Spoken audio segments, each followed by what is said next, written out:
सुर्खियों में छाया अफगानिस्तान आज तालिबान के कब्जे में है। अफगानिस्तान में इतिहास की सुई एक बार फिर 20 साल पहले की स्थिति में पहुंच गई है। करीब 2 दशक बाद एक बार फिर काबुल के किले पर तालिबानी परचम लहरा रहा है। बीते लंबे वक्त से लड़खड़ाते हुए चल रही अफगानिस्तानी सरकार तालिबानियों के सामने महज कुछ ही दिनों के भीतर धराशायी हो गई।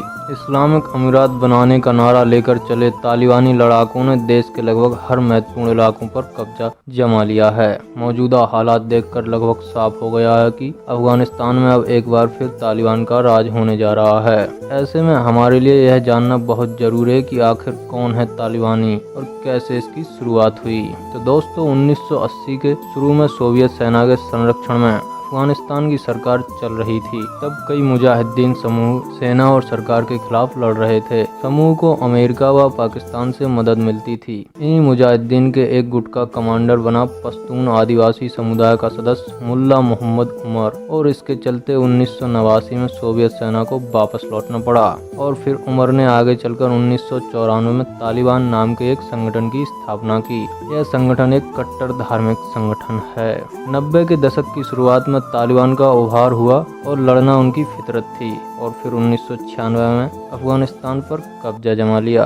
पश्तो, अरबी और फारसी जुबान में छात्रों को तालिब कहा जाता है। इसी मूल शब्द से तालिबान बना है। माना जाता है कि पश्तो आंदोलन पहले धार्मिक मदरसों में उभरा, जिसे सऊदी अरब ने आर्थिक मदद दी थी। अरब में इस्लाम का बोलबाला है। इस आंदोलन में सुन्नी इस्लाम की कट्टर मान्यताओं का प्रचार किया जाता था। अमेरिका और सऊदी अरब के सहयोग से यह आंदोलन फलना फूलना शुरू हुआ, और इसी दौरान दक्षिण पश्चिम अफगानिस्तान में तालिबान का प्रभाव तेजी से बढ़ा। मामला यह है कि अफगानिस्तान की जमीन कभी सोवियत संघ के हाथ में थी, और 1989 में मुजाहिदीन ने उसे बाहर का रास्ता दिखा दिया था। 1994 में संगठन की स्थापना के बाद तालिबान लगातार ताकतवर होते जा रहे थे, और इसी के नतीजे में सितंबर 1995 में उन्होंने ईरान की सीमा से लगे हेरात प्रांत पर कब्जा किया। इसके ठीक एक साल बाद तालिबान ने अफगानिस्तान की राजधानी काबुल पर कब्जा कर लिया। तालिबान ने उस वक्त अफगानिस्तान के राष्ट्रपति रहे बुरहानुद्दीन रब्बानी को सत्ता से हटा दिया।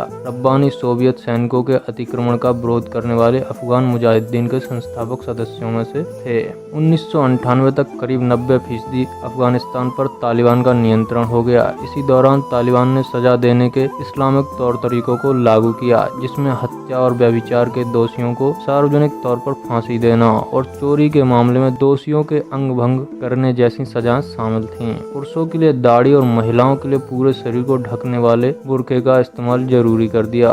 तालिबान ने टेलीविजन, संगीत और सिनेमा पर पाबंदी लगा दी थी, और 10 साल और उससे अधिक उम्र की लड़कियों के स्कूल जाने पर रोक लगा दी। साल 2001 में तालिबान ने अंतर्राष्ट्रीय स्तर पर विरोध के बाद भी बामियान में बुद्ध की प्रतिमा को नष्ट कर दिया। अमेरिका के वर्ल्ड ट्रेड सेंटर पर आतंकी हमले के बाद तालिबान दुनिया की नजरों में आया। अल-कायदा सरगना ओसामा बिन लादेन 11 सितंबर 2001 के अमेरिका में आतंकी हमले की योजना बना रहा था। तब तालिबान ने उसे पनाह दे रखी थी। हमले के अमेरिका ने तालिबान से लादेन को सौंपने के लिए कहा, लेकिन तालिबान ने साफ इनकार कर दिया। इसके बाद अमेरिका ने अफगानिस्तान में घुसकर मुल्ला उमर की सरकार को गिरा दिया। इस संगठन में करीब 60 से 90 हजार लड़ाके शामिल हैं। बात करें तालिबान के काम की, तो शुरुआत में तालिबान का मुख्य उद्देश्य था सभी पश्चिमी देशों में चल रहे शासन को खत्म करना और अपनी सत्ता स्थापित कर इस्लामिक शरीयत का कानून लागू कराना। बाद में इसका और क्रूर चेहरा देखने को मिला। असल में देखा गया तो तालिबान एक सरकार की भांति ढांचे पर आधारित है। इस संगठन का एक मुखिया होता है और 3 डिप्टी लीडर होते हैं। तालिबान लीडरशिप काउंसिल को रहबरी शूरा कहते हैं। उसके बाद सभी विभागों के कमीशन होते हैं, तथा हर एक प्रांत के लिए अलग अलग गवर्नर व कमांडर हैं। फैसले लेने वाली काउंसिल में 26 सदस्य हैं, जो कैबिनेट की तरह है, और मुख्यालय पाकिस्तान के क्वेटा शहर में है। अगर हम तालिबान की आर्थिक ताकत की बात करें तो फोर्ब्स के मुताबिक 2016 में 2968 करोड़ सालाना थी, और 2019-20 में इसकी कमाई 11,000 करोड़ थी।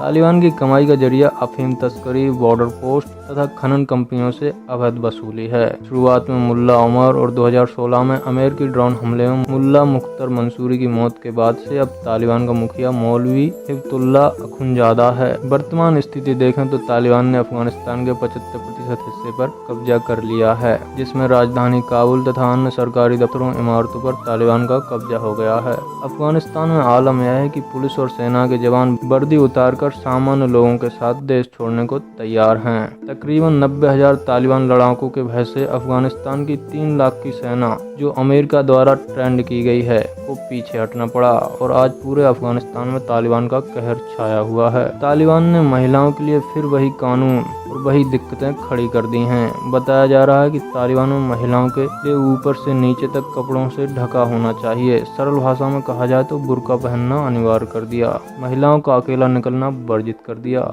जिससे महिलाओं के कारोबार तथा बाहरी दुनिया से जुड़े जीवन की मृत्यु हो चुकी है।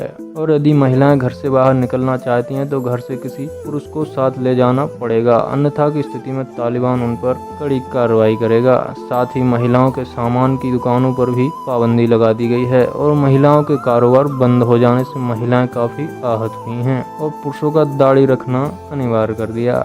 सोचकर हैरान कर देने वाला मंजर अफगानिस्तान में देखने को मिल रहा है, जहां तालिबान ने स्कूल कॉलेज बंद कर बुरखों की दुकानें खुलवा दी हैं। अफगानिस्तान की स्थिति कुछ इस तरह से हो चुकी है कि सेना के व्हीकल और टैंक में तालिबानी लड़ाके मार्च कर रहे हैं और शहर में घूम रहे हैं।